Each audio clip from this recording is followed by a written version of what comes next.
Congressman Markwayne Mullin introduced a bill last week that would allow American citizens to fight on behalf of Ukraine. News Tally's Tyler Butler spoke with him today about that.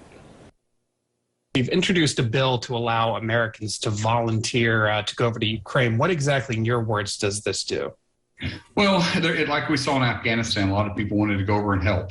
And in Ukraine, you see Ukrainians stepping up and fighting as hard as you can. You have a lot of Americans here with the skill set that they can go help. However, the current law says if you go over and you fight against a war or in a war that we are countries that we are at peace with, then you could come back to the United States and face fines and up to 3 years in prison. So what our bill does is very simple.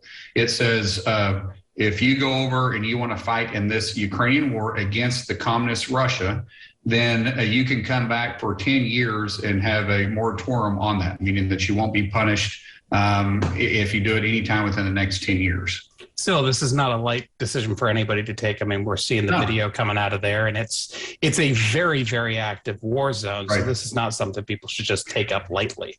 Yeah, and President Zelensky from Ukraine made it very clear that he wanted volunteers, but he wanted people with combat experience, because if you haven't been downrange before, it's really tough for you to understand what you're walking into. So this isn't something that these veterans are going to take lightly. These are veterans with experience, but they're wanting you to apply through the embassy. And so far, there's 3,000 combat veterans that have already applied through the embassy in Washington, D.C. to help Ukraine out.